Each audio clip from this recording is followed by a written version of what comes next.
Good morning. Morning మ్యాగజైన్‌కి స్వాగతం. ప్రముఖ దినపత్రికలో వస్తున్న వార్తల వెనక జరుగుతున్న పరిణామాలు చూద్దాం. మనం గుడ్డిగా నమ్మేటటువంటి కారణంగా, గుడ్డిగా మనల్ని మోసం చేసేటటువంటి వ్యవస్థలకి, పత్రికల్ని అడ్వర్టైజ్‌మెంట్‌లకి వాడుకుంటున్నారు. నేను గత 2, 3 రోజుల నుంచి ప్రస్తావించా. వాళ్ళిచ్చిన అడ్వర్టైజ్‌మెంట్‌లేంటి, వాళ్ళ వార్తేంటి, వార్తలో వాళ్ళకొచ్చిన ర్యాంకులేంటి, అడ్వర్టైజ్‌మెంట్‌లో ఆళ్ళు చూపెడుతున్న ర్యాంకులేంటి. ఇప్పుడు నేషనల్ ఇన్‌స్టిట్యూషన్స్ వాళ్ళు క్లెయిమ్ చేస్తున్నారు. 1, 2, 4, 7, 9 ర్యాంకులు అలాగే టాప్ 10 ఏఐఆర్ ర్యాంక్స్‌ని ఎలెన్ సంస్థ క్లెయిమ్ చేస్తుంది. బట్ అవన్నీ ఇక్కడ వచ్చేసినట్టు చూపెట్టారు. లేకపోతే ఈనాడు స్పెయిన్ దే ప్రపంచ కప్ అన్నటువంటి వార్తని హైలైట్ చేసిన ప్రతిష్టాత్మక ఫుట్బాల్ ప్రపంచ కప్ ఆద్యంత నిలకడగా ఆడిన జట్టు విజేతగా నిలిచింది. వరుసగా 2వ కప్పు గెలవాలని అర్జెంటీనా ఆశలకు గండి కొడుతూ తమ ఖాతాలో 2వ ట్రోఫీని జమ చేసుకుంది. స్పెయిన్ భారత కాలమానం ప్రకారం సోమవారం తెల్లవారుజామున 3:30 గంటలకు ముగిసిన ఫైనల్లో స్పెయిన్ 1-0తో అర్జెంటీనాను ఓడించింది. నిర్ణీత 90 నిమిషాల్లో ఇరు జట్లు గోల్ కొట్టకపోవడంతో మ్యాచ్ అదనపు సమయానికి మళ్ళగా 106వ నిమిషంలో ఫెరాన్ టోరెస్ అద్భుత గోల్తో స్పెయిన్కి చిరస్మరణీయ విజయాన్ని అందించారు. పెడ్రో పోరో క్రాస్ని నికో విలియమ్స్ తలతో టోరెస్ వైపు మళ్లించగా అతను అర్జెంటీనా గోల్ కీపర్ ఎమిలియానో మార్జినెజ్కి అందకుండా నెట్లోకి బంతిని పంపించి స్పెయిన్ని సంబరాల్లో ముంచెత్తాడు. సెమీస్లో ఫ్రాన్స్ లాంటి మేటి జట్టును మట్టి గర్పించిన స్పెయిన్ ఫైనల్లోనూ పక్కా ప్రణాళికతో ఆడి విజయం సాధించింది. మ్యాచ్ ఆరంభం నుంచి ఆధిపత్యం ఆ జట్టుదే. ఎడతెరిపి లేకుండా స్పెయిన్ చేసిన గోల్ దాడుల్ని ఎలిమియానో గొప్పగా అడ్డుకున్నాడు. అతను 10కి పైగానే గోల్ ప్రయత్నాలు ఆపాడు. ఈసారి టోర్నీ మొత్తం స్పెయిన్ ఒకే ఒక్క గోల్ ఇవ్వడం విశేషం. ఆ జట్టు ఇంతకుముందు 2010లో ప్రపంచ కప్ గెలిచింది. అర్జెంటీనా 3 సార్లు 1978, 86, 2022 విజేతగా నిలిచింది. న్యూజెర్సీ స్టేడియంలో జరిగిన ప్రపంచ కప్ ఫైనల్కి అమెరికా అధ్యక్షుడు డొనాల్డ్ ట్రంప్, ఆయన సతీమణి మెలానియా, ఫిఫా అధ్యక్షుడు Giani Infantino, Hollywood super star Tom cruise సహా ఎంతోమంది ప్రముఖులు హాజరయ్యారు. మరో 3వ స్థానం కోసం జరిగిన పోరులో ఇంగ్లాండ్ 6-4తో ఫ్రాన్స్ మీద విజయం సాధించింది. బొకాయో సకా హ్యాట్రిక్ గోల్స్తో ఇంగ్లీష్ జట్టును గెలిపించాడు అన్నటువంటిది హైలైట్ చేశారు. ఏమైతే రెక్క విప్పుతున్న విమాన రంగం అంటూ రాష్ట్రానికి ఏడాదిలో 27,610 కోట్ల పెట్టుబడులు, భారత్ ఫోర్జ్, డిఆర్డిఓ, బిడిఎల్ తదితర సంస్థల రాక ఏరోస్పేస్ రక్షణ రంగ పరిశ్రమల హబ్గా రాష్ట్రం ప్రపంచం దృష్టిని ఆకర్షిస్తోంది. ఆయా సంస్థలకు అవసరమైనటువంటి ఎకోసిస్టమ్ను కల్పించడానికి రాష్ట్ర వ్యాప్తంగా 6 క్లస్టర్లను ప్రభుత్వం అభివృద్ధి చేస్తోంది. వాటిలో ఎయిర్ క్రాఫ్ట్ కాంపోనెంట్స్, క్షిపణులు, మందుగుండు సామాగ్రి, అంతరిక్ష పరిశోధన, నేవల్, ఏరోస్పేస్, ఎలక్ట్రానిక్స్, అన్మాన్డ్ డ్రోన్ల తయారీ పరిశ్రమలకు ప్రాధాన్యం ఇస్తోంది. ఇప్పటికే 27,610 కోట్ల పెట్టుబడులతో 27 దిగ్గజ సంస్థల ఏర్పాటుకు ప్రభుత్వం 25-26లో అనుమతులు ఇచ్చింది. వాటి ద్వారా సుమారు 21,349 మందికి ఉపాధి లభిస్తుందని అంచనా. అనుమతులు ఇచ్చిన వాటిలో మెజార్టీ సంస్థల నిర్మాణ పనులను ప్రారంభించే రాబోయే 2-3 ఏళ్ల అవి ఉత్పత్తి ప్రారంభిస్తాయని అంచనా అన్నటువంటిది హైలైట్ చేశారు. లేకపోతే సింధు సాధించన్ అంటూ భారత స్టార్ షట్లర్ తెలుగమ్మాయి పివి సింధు సుదీర్ఘ విరామం తర్వాత అంతర్జాతీయ టైటిల్ సాధించింది. జపాన్ ఓపెన్ టైటిల్ గెలుచుకున్న భారత తొలి ప్లేయర్గా నిలిచింది. ఆదివారం జరిగిన మహిళల సింగిల్స్ ఫైనల్లో 3 సార్లు ప్రపంచ ఛాంపియన్ యమగూచి జపాన్ని ఓడించింది. సింధు చివరగా 2024లో టైటిల్ గెలిచింది. ఆ ఏడాది ఆమె సయ్యద్ మోడీ ఇంటర్నేషనల్ టోర్నీలో విజేతగా నిలిచింది అన్నటువంటిది హైలైట్ చేశారు. లేకపోతే ఓపెన్ ఏఐ సిటిఓగా ఉదయ్, అమెరికాకు చెందిన కృత్రిమ మేధ పరిశోధనా సంస్థ ఓపెన్ ఏఐ కంప్యూటర్ బాబా చీఫ్ టెక్నాలజీ ఆఫీసర్గా తెలుగు నిపుణుడైన ఉదయ్ రుద్రరాజు నియమితులయ్యారు. ఏడాది క్రితం ఆయన ఓపెన్ ఏఐలో సీనియర్ ఇన్ఫ్రాస్ట్రక్చర్ లీడర్గా చేరగా ఇప్పుడు సిటిఓగా పదోన్నతి లభించింది. ప్రపంచ కుబేరుడు ఎలన్ మస్క్ చెందిన XAI నుంచి గతేడాది ఉదయ్ బయటకు వచ్చి ఓపెన్ ఏఐలో చేరారన్నట్టు వార్తనే హైలైట్ చేశారు. తమ్మినేని భూ కబ్జా పన్నాగం బట్టబయలు. వైకాపా నేత శాసనసభ మాజీ స్పీకర్ తమ్మినేని సీతారాం, ఆయన కుటుంబ సభ్యులు 4 కోట్ల భూమి కొట్టేసేందుకు చేసిన పన్నాగం బయటపడింది. భూ యజమాని బతికొండగానే చనిపోయినట్టు నకిలీ మరణ ధృవీకరణ పత్రాలు సృష్టించడంతో పాటు ఒరిస్సాకు చెందిన మహిళను యజమాని కుమార్తెగా చూపించి విలువైన భూమిని తన కుమారుడి పేరు రిజిస్ట్రేషన్ చేయించుకున్నారు. ఈ బండారం బయటపడటంతో తమ్మినేని సీతారాం, ఆయన కుమారుడు వెంకట శ్రీరామ చిరంజీవి నాగ్, భార్య వాణ్యలను నిందితులుగా చేర్చారు. వీడి మీద పలు సెక్షన్ల కింద కేసులు నమోదు చేశారు. శ్రీకాకుళం శివారు బలగ పరిధిలోని చాపురంలో కోట్ల విలువైన భూమిని కొట్టేసేందుకు తమ్మినేని కుటుంబం సూత్రధారి వ్యవహరించిన తీరు రాష్ట్ర వ్యాప్తంగా సంచలనమైంది అన్నటువంటిది హైలైట్ చేశారు. లేకపోతే ఉద్యోగులకు మేలు చేసింది చంద్రబాబే. రాష్ట్ర అభివృద్ధిలో ఉద్యోగులు, ఉపాధ్యాయులు భాగస్వామ్యం ఎంత అవసరం, వారి సంక్షేమ బాధ్యతను కూటమి ప్రభుత్వం తీసుకుంటుంది. భవిష్యత్ తరాలకు మేలు చేసే కూటమి ప్రభుత్వాన్ని మరిన్ని దఫాలు కొనసాగించే బాధ్యతను ఉద్యోగులు, ఉపాధ్యాయులు తీసుకోవాలని తెలుగుదేశం పార్టీ రాష్ట్ర అధ్యక్షుడు పల్లా శ్రీనివాసరావు అన్నారు. సిపిఎస్ నుంచి ఓపీఎస్కి మార్చినందుకు ఉత్తరాంధ్ర ఉద్యోగులు కృతజ్ఞతాభినందన సభకు విశాఖ నగరం స్వర్ణ భారతి ఇండోర్ స్టేడియంలో ఆదివారం నిర్వహించారన్నటువంటిది హైలైట్ చేశారు. ఇకపోతే అఖిల పక్షంలోనే వాడి వేడి అంటూ పార్లమెంట్ సమావేశాల ప్రారంభానికి ముందు రోజు సంప్రదాయబద్ధంగా బద్ధంగా నిర్వహించిన అఖిలపక్ష సమావేశం రాజకీయ వేడి రాజుకుంది. తృణమూల్ కాంగ్రెస్ తిరుగుబాటు ఎంపీలను సమావేశానికి ఆహ్వానించడం మీద ప్రతిపక్షాలు అభ్యంతరం వ్యక్తం చేసి కొద్దిసేపు వాకౌట్ చేసి లాంఛనంగా నిరసన తెలిపై తర్వాత మళ్లీ సమావేశానికి వచ్చాయి. అయోధ్యలో విరాళాలు చోరీ, పరీక్షల నిర్వహణలో వైఫల్యం, పెట్రోల్లో ఇథనాల్ కలపడం, ఓటు చోరీ, సభ్యుల చోరీ గురించి చర్చకు అవకాశం కల్పించారు డిమాండ్ చేసి సోమవారం నుంచి ఆగస్టు 13 వరకు ఈ జరగబోతున్నాయి అన్నటువంటిది హైలైట్ చేశారు. లేకపోతే లేని సర్వే నెంబర్ సృష్టించారు అంటూ వైకాపా నేత కాటసాని రామిరెడ్డి భూ ఆక్రమణ, ప్రభుత్వ భూమిలో స్మృతివనం నిర్మాణం, విజిలెన్స్ విచారణ వెలుగు చూసినటువంటి అక్రమాలు అన్నటువంటి వార్తని హైలైట్ చేశారు. వైకాపా ప్రభుత్వంలో అప్పటి బనగానపల్లి ఎమ్మెల్యే కాటసాని రామిరెడ్డి భూ ఆక్రమణకు నాటి అధికారులు శక్తి వంచన లేకుండా సహకారం అందించారు. నంద్యాల జిల్లా బనగానపల్లి సమీప బానుముక్కల గ్రామ పరిధిలో 2.9 ఎకరాల ప్రభుత్వ భూమిని కాటసానికి దారాదత్తం చేయడానికి వీలుగా అధికారులు అసలు లేని సర్వే నెంబర్ని సృష్టించారు. వాస్తవానికి ఆ భూమి సర్వే చేయని కొండ ప్రాంత భూమిగా అన్సర్వేడ్ హిల్ బ్లాక్ రికార్డులో ఉంది. వ్యవహారం మీద కూటమి ప్రభుత్వం విజిలెన్స్ విచారణకు ఆదేశిస్తే తాజాగా అక్రమాల భాగోతం బయటపడింది అన్నటువంటి వార్తనే హైలైట్ చేశారు. అక్కడ సమాధి కట్టారు, ప్లేస్ ఉంది, సర్వే లేదు అంటే కనుక అది ప్రభుత్వం తప్పిదం అవుతుంది, అధికార యంత్రాంగం తప్పిదం అవుతుంది. దాంట్లో ఏం కొమ్ముకోవడమో నాకు అర్థం కావట్లేదు. అధికారికే జీవో ఇచ్చి తీసుకున్నారు, కాకపోతే లేని సర్వే సృష్టించారంటే అది రికార్డు సృష్టించేటటువంటిది రెవెన్యూ శాఖ ఫైల్యూర్. ఇప్పుడు రాష్ట్రంలో జరుగుతున్న గొడవ అంతా ఏంటి? రెవెన్యూ శాఖ వైఫల్యాలు. దాన్ని తీసుకొచ్చి రాజకీయంతో ముడిపెట్టుకుని అసలు దొంగల్ని దాచుకుంటూ వస్తున్నటువంటి పరిస్థితి. లేకపోతే 10వ తరగతి పబ్లిక్ పరీక్షల్లో మార్కుల కుమ్మరెంత, 10వ తరగతి పబ్లిక్ పరీక్షలో మార్కులు వరద పారిస్తున్నారు. ఉత్తీర్ణులు అవుతున్న వాళ్ళు ఎక్కువ మంది అత్యధిక మార్కులు సాధించిన వాళ్ళే ఉంటున్నారు. సిబిఎస్ఈ కంటే ఏపీ ఎస్ఎస్సి బోర్డు నిర్వహించే పరీక్షలో అత్యధిక మార్కులు సాధిస్తున్న వాళ్ళు 3 అధికంగా ఉండటం విశేషం. మార్చి పబ్లిక్ పరీక్షల గణాంకాన్ని పరిశీలిస్తే ఏపీ ఎస్ఎస్సి బోర్డు నుంచి 95% మార్కులకు పైగా సాధించిన వాళ్ళు 7.92% ఉంటే అదే సిబిఎస్ఈలో 2.39% మంది మాత్రమే ఉన్నారంటూ 10వ తరగతిలో అత్యధిక మార్కులు వస్తున్నాయి. మరోపక్క ఆసర్ లాంటి సర్వేల్లో విద్యార్థుల అభ్యాసం సామర్థ్యాలు ఘోరంగా ఉన్నట్టు బహిర్గతం అవుతుంది. గతంలో రాష్ట్ర ప్రభుత్వం నిర్వహించిన బేసిక్ సర్వేలోనూ అభ్యాసం సామర్థ్యాల్లో విద్యార్థులు వెనుకబడి ఉన్నట్టు వెల్లడైంది. పబ్లిక్ పరీక్షలకు వచ్చేసరికి ఎక్కువ మార్కులు సాధిస్తున్న వాళ్ళ సంఖ్య పెరుగుతోంది. భాషా సబ్జెక్టులో చేతిరాత, భాష దోషాలు లాంటి వాటిని పరిశీలించి మార్కులు వేయాల్సి ఉంటే దీన్ని సరిగా అనుసరించడం లేదనే విమర్శలు ఉన్నాయన్నటువంటిది హైలైట్ చేశారు. లేకపోతే హంద్రీనీవా కాలువపై రాజకీయ రగడ అంటూ ఒకే రోజు తెలుగుదేశం పార్టీ వైకాపా నేతల పర్యటనలో హంద్రీనీవా ప్రాజెక్టు పరిరక్షణ పెట్టి వైకాపా పోరుబాటు పట్టగా అదంతా ఉనికి కోసం చేస్తున్న డ్రామాని తెలుగుదేశం పార్టీ తిప్పికొట్టింది. అనంతపురం జిల్లా కూడేరు మండలం చోళ సముద్రం సమీపంలోని హంద్రీనీవా కాలువను వైకాపా రాయలసీమ ప్రాజెక్టుల సాధన టాస్క్ ఫోర్స్ కమిటీ ఆదివారం పరిశీలించింది. హంద్రీనీవా ప్రధాన కాలువను 11,500 క్యూసెక్కుల సామర్థ్యాన్ని విస్తరించి శ్రీశైలం నుంచి 40 టీఎంసీల నీటి పూర్తి స్థాయిలో రాయలసీమ జిల్లాలకు తరలించాలని డిమాండ్ చేశారు.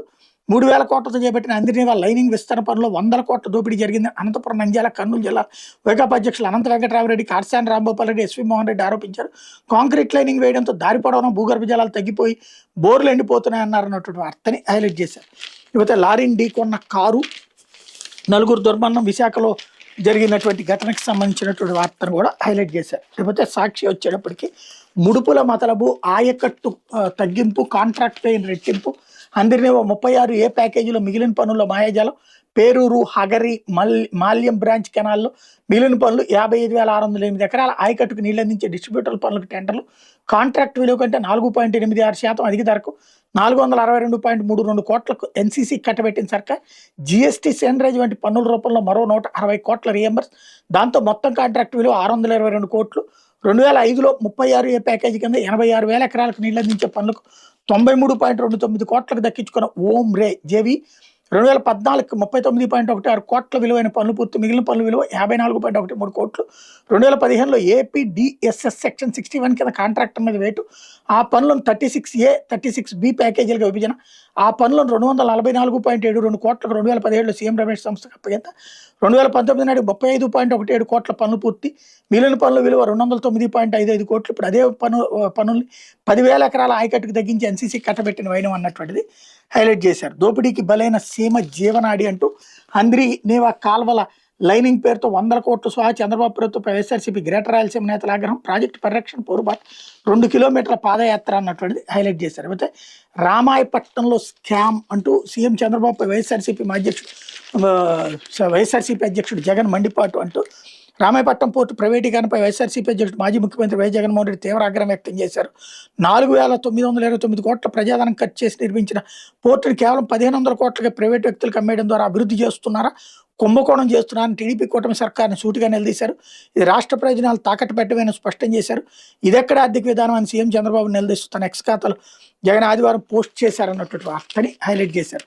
లేకపోతే పచ్చనేత మరో దుశ్శాసన పర్వం, వృద్ధురాలి జాకెట్ చించివేత అన్నటువంటి వార్తని హైలైట్ చేశారు. టీడీపీ శ్రేణులు అరాచకాలకు అడ్డోదుపు లేకుండా పోతుంది. మహిళలే లక్ష్యంగా అకృత్యాలకు తెగబడుతున్నారు. గుంటూరు నగరంలో టీడీపీ నేత మూర్తి తన అంచెలతో కలిసి మహిళను వ్యవస్థరం చేసిన ఘటన మరొక ఉంది. మరో పచ్చనేత పెట్టిరేగిపోయాడు. దిక్కుముక్కులేని వృద్ధ దంపతుల ఇంటిని కబ్జా చేసేందుకు ప్రయత్నించి అడ్డుకున్న ఆ ఇంటి యజమానురాలి జాకెట్ని చింపేసిన దారుణ ఘటన వైఎస్ఆర్ కడప జిల్లా బద్వేల్లో కలకలం రేపింది. బాధితులు తెలిపిన సమాచారం మేరకు బద్వేల్లోని గౌరీశంకర్ నగర్లో 1021 సర్వే నెంబర్లో 74 ఫ్లాట్లో వృద్ధ దంపతులు ఇంటిని నిర్మించుకుని 16 ఏళ్ళుగా అక్కడే నివాసం ఉంటున్నారు. 3 నెలల కింద పొద్దుటూరులోని వసంతపేటకు చెందిన కొందరు వ్యక్తులు వచ్చి స్థలం మాది ఇల్లు ఖాళీ చేసి వెళ్ళిపోయినట్టు దౌర్జన్యానికి దిగారు. అప్పట్లో స్థానిక మహిళలు గట్టిగా వారించడంతో వాళ్ళు వెళ్ళిపోయారు. తిరిగి శనివారం పొద్దుటూరుకి చెందిన వ్యక్తులకు వత్తాసుగా కడప టీడీపీ ఎమ్మెల్యే మాధవి రెడ్డి ముఖ్య అనుచరుడు తెలుగునాడు స్టూడెంట్స్ ఫెడరేషన్ జిల్లా అధ్యక్షుడు బొజ్జా తిరుమలేష్ తన అనుచరగణంతో సమ్మెటలు గడ్డపారలు తీసుకొచ్చి ఇంటి చుట్టూ ఉన్న ప్రహరీ పడగొట్టారు. దాదాపు అరగంట సేపు నానా బీభత్సం సృష్టించారు. అడ్డుకోబోయిన వృద్ధురాలైన ఇంటి యజమాని తోసేసి ఆమె జాకెట్ చింపి దాడికి ప్రయత్నించారు. ఇంతలో చుట్టుపక్కల మహిళలు అక్కడికి వచ్చి వాళ్ళని అడ్డుకున్నారు. 16 ఏళ్ళుగా ఎక్కడే నివాసం ఉంటుంది. దిక్కుమొక్కు లేని ఆ వృద్ధ దంపతుల పట్ల దౌర్జన్యాన్ని నిలదీశారు. వృద్ధురాలు జాకెట్ చించడంపై తీవ్ర ఆగ్రహం వ్యక్తం చేయడంతో వాళ్ళు అక్కడి నుంచి వెళ్ళిపోయారు అన్నటువంటిది హైలైట్ చేశారు. ఇకపోతే అరుణా అసఫ్ అలీ ఇక సెలవు అంటూ ఇండియన్ కోస్ట్ గార్డ్ షిప్ సేవలకు ఘనంగా వీడ్కోలు. సముద్రపు అలల సాక్షిగా జాతికి అంకితమైన ఒక సుదీర్ఘ ప్రస్థానానికి సగౌరవ ముగింపు దక్కింది. భారత సాగర తీర భద్రతతో 2 దశాబ్దాల పాటు అజేయ కవచంగా నిలిచిన ఇండియన్ కోస్ట్ గార్డ్ నౌక ఐసీజీఎస్ అరుణా అసఫ్ అలీ శకం ముగిసింది. కల్లోల సాగరంలో రెయింబవల్లో అలుపెరగకుండా గస్తీ కాస్తూ దేశ సముద్ర సరిహద్దులకు నమ్మకమైన నిఘా నేత్రంలో సేవలు అందించిన ఈ నౌక ఒక రక్షణ దళం ఆదివారం ఘనంగా వీడ్కోలు పలికింది అన్నటువంటిది హైలైట్ చేశారు. లేకపోతే ముద్రగడ మరణించినా వదలరా అంటూ కాపు రిజర్వేషన్ పోరాట సమితి ప్రశ్నని హైలైట్ చేశారు. రాజకీయ స్వార్థం కోసం కూతుర్ని జనసేనలో చేర్పించి కన్నతండ్రిని తిట్టించింది ఎవరు?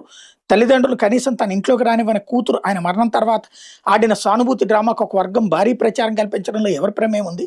చివరికి మాటకు కట్టుబడి పేరు మార్చుకుంటే కులం మార్చుకున్నారంటే వ్యక్తిత్వ హనానికి పాల్పడింది ఎవరు అనే అనేక ప్రశ్నలకు జవాబులు వెదిగితే వెనక ఎవరి ప్రయోజనాలు ఉన్నాయో కాపు సమాజం గమనించాల్సిన అవసరం ఉందని పేర్కొన్నారన్నటువంటి వార్తని హైలైట్ చేశారు. లేకపోతే ఇసుక అక్రమ రవాణాని అడ్డుకున్న ప్రజలు 20 టన్నులు మోయాల్సిన రోడ్డు మీద 50 టన్నులు ఇసుక రవాణా, రోడ్లు పాడవుతుండడంతో గ్రామస్తులు ఆగ్రహం. గ్రామస్తులకు మద్దతుగా నిలిచిన కొందరు టీడీపీ శ్రేణులు తిరుపతి జిల్లా రైల్వే కోడూరు పరిధిలో గట్ట ఇసుక అక్రమ రవాణాను గ్రామస్తులు అడ్డుకున్న గట్ట తిరుపతి జిల్లా రైల్వే కోడూరు పరిధిలో చోటు చేసుకుంది.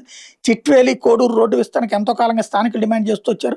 దశాబ్దాల కాలం నాటి వీరి కల వైఎస్ఆర్సీ ప్రభుత్వ చొరవతో నెరవేరింది. రోడ్డు బాగుపడింది. అయితే ఇటీవల టీడీపీ నాయకులు అక్రమ ఇసుక రవాణా కారణంగా రోడ్డు ధ్వంసమవుతున్నాయి. ఈ క్రమంలో చిట్వేలి మండలంలోని పెద్దూరు గ్రామంలో ప్రధాన రహదారి ఇసుక లారీలు రాకపోకలతో అధ్వానంగా మారింది. ఈ లారీల వల్ల దశాబ్దాలుగా కళలుగాని సాధించుకున్న రోడ్డు కళ్ళెదిరే పాడవుతుంటే గ్రామస్తులు తట్టుకోలేకపోయారు. ఇసుక అధిక లోటుతో తరలిస్తున్న దాదాపు 20 లారీలను అడ్డుకున్నారన్నటువంటి వార్తని హైలైట్ చేశారు. లేకపోతే ఆంధ్రజ్యోతి వచ్చేటప్పటికి లోకేష్ సారు ఇటు చూడరు అంటూ రేకుల షెడ్లోనే అక్షర తపస్సు, కష్టాల కడలలో గిరి విద్యార్థుల చదువులు, మౌలిక వస్తువుల సదుపాయాలు కరువు, 51 మంది విద్యార్థులకు ఒక్కరే టీచర్, పోలవరం జిల్లా మెట్టగూడెం బడి దుస్థితి, పక్కా భవనం కోసం ఎదురుచూపులు అంటే ఒక పక్క డిజిటల్ క్లాసులు, కార్పొరేట్ స్థాయి వస్తువులంటూ ప్రభుత్వం దూసుకుపోతుంది. మరొక గిరిజన విద్యార్థులు చదువు కోసం కోట్లు ఖర్చు పెడుతున్నాను గిరిజన సంక్షేమ శాఖ గొప్పలు చెప్పుకోవడం, కానీ కొన్ని మారుమూల గిరిజన ప్రాంతాల క్షేత్రస్థాయి పరిస్థితులు అందుకు భిన్నంగా ఉన్నాయన్నటువంటి వార్తని హైలైట్ చేశారు. లేకపోతే సమరమే అంటూ నేటి నుంచి పార్లమెంట్ వర్షాకాల సమావేశాలు వ్యూహ ప్రతివ్యూహాలతో సిద్ధమైన అధికార విపక్షాలు 5 కొత్త బిల్లులు ఆమోదమే లక్ష్యంగా కేంద్రం అడుగులు, డీలిమిటేషన్ మహిళా కోటా బిల్లులు ఆమోదానికి వ్యూహాలు, బల సమీకరణకు విపక్ష రెబల్స్తో పాటు కొన్ని పార్టీలపై కన్ను, నీట్ పేపర్ లీక్, అయోధ్య విరాళాలు చోరీ, విపక్షాలు అస్త్రాలు, రాజకీయ ఫిరాయింపులపై సభను స్తంభింపజేసే ప్రణాళికలు, జైలుకి వెళ్తే పీఎం సీఎంల పదవులు ఊడే బిల్లుపై జేపీసీ రిపోర్ట్, దానిపైన సభలో వాడివేడి చర్చ జరిగే అవకాశం, టీఎంసీ రెబల్స్ని పిలవడంపై అఖిలపక్ష భేటీ రసాభాస, సభను సజావుగా సాగడమని మంత్రి కిరణ్ రిజిజు విజ్ఞప్తి అన్నటువంటి హైలైట్ చేశారు. జాతీయ పోలీస్ అకాడమీలో లైంగిక వేధింపులు, ట్రైనీ ఐపీఎస్పై మరో ట్రైనీ మహిళా ఐపీఎస్ ఫిర్యాదు, బలవంతం గదిలోకి లాక్కెళ్లి వేధించారు, గొంతుపై కత్తిపెట్టి బెదిరించారని ఆరోపణలు, కేసు నమోదు చేసిన హైదరాబాద్ పోలీసులు. హీరో టు జీరో అంటూ కానిస్టేబుల్గా పనిచేసే అవమానాలు ఎదుర్కొని పట్టుదలతో ఐపీఎస్కి ఎంపికైన ఏపీ యువకుడు ఇప్పుడు లైంగిక వేధింపుల కేసులు అప్రతిష్ట పాలు. సర్దార్ వల్లభాయ్ పటేల్ జాతీయ పోలీస్ అకాడమీ లైంగిక వేధింపుల ఆరోపణలు కలకలం రేపుతున్నాయి. తోటి ట్రైనీ అధికారిపై తనపై లైంగిక వేధింపులకు బెదిరింపులకు పాల్పడ్డారు. సెక్షన్లోనూ మహిళా ఐపీఎస్ ఆదివారం హైదరాబాద్లో అత్తాపూర్ పోలీసులు ఫిర్యాదు చేశారు. దీంతో పోలీసులు బీఎన్ఎస్లోని పలు సెక్షన్ల కింద కేసు నమోదు చేశారన్నట్టు హైలైట్ చేశారు. అయితే బతికుండగానే డెత్ సర్టిఫికెట్ సృష్టి తమ్మినేని భూ కబ్జా అన్నటువంటిది ఇక్కడ కూడా హైలైట్ చేశారు. అయితే తప్పు చేస్తారు, తిప్పుకుంటారు, రెవెన్యూ అధికారులు భూమాయ, నోటీసులు లేకుండా రికార్డులు తారుమారు, వెబ్లాండ్లో రాంగ్ ఎంట్రీలు, భూమి లేకుండా ఉన్నట్టుగా నమోదు, ప్రైవేట్ భూమి ఇష్టానుసారం దారాదత్తం, ఓ రైతు భూమి మరొకరి ఖాతాలోకి పరిష్కరించుకునే భారం బాధితులపైనే, భూమిపై హక్కున్న అధికారులు దయ ఉండాల్సిందే, రెవెన్యూ అధికారులు అడ్డగోలుతనం, తప్పు చేస్తున్న అధికారులపై చర్యలేవి, భయం లేకపోవడమే అసలు సమస్య అన్నటువంటిది హైలైట్ చేశారు. ఇకపోతే కాదంబరి కథలో మరో కోణం అంటూ ఇవాళ నిన్న ఈనాడు రాసిన వార్తని ఇవాళ రాశారు. ఇందులో కాదంబరిదే తప్పని తేల్చారు అన్నటువంటిది. ఏదైతే ముంబై మోడల్ నటి కాదంబరి జత్వాని వ్యాపారవేత్త కుక్కల విద్యాసాగర్ని బెదిరించి బ్లాక్మెయిల్ చేసి కోర్టులో వసూలు చేస్తున్నట్లు సిఐడి ఆరోపించింది. మేరకు కోర్టులో ఛార్జ్షీట్ దాఖలు చేస్తే విద్యాసాగర్ ఫిర్యాదుతో క్రిమినల్ కుట్ర, బలంతో వసూళ్లు, ఎక్స్టార్షన్, మోసం, ఫోర్జరీ, బెదిరింపుల ఆరోపణలతో ఎన్టీఆర్ జిల్లా ఇబ్రహీంపట్నం పోలీస్ స్టేషన్ 2024 ఫిబ్రవరి 2న జత్వాని ఆమె తండ్రి నరేంద్ర కుమార్, తల్లి ఆశా, సోదరుడు అంబరీష్ మీద ఈ కేసు నమోదైంది అన్నటువంటిది హైలైట్ చేశారు. ఇకపోతే బాబు బంగారం అంటూ జీవితాంతం గుండెలో పెట్టుకుంటాం, సిపిఎస్ నుంచి ఓపీఎస్ మార్పై ఉద్యోగ ఉపాధ్యాయుల సంబరాలు, చంద్రబాబు కటౌట్ క్షీరాభిషేకం, విశాఖలో కృతజ్ఞాభినందన సభ అన్నటువంటి వార్తని హైలైట్ చేశారు. ఇది దినపత్రికలో వచ్చిన వార్తలు వెనకాల జరుగుతున్న పరిణామాలు.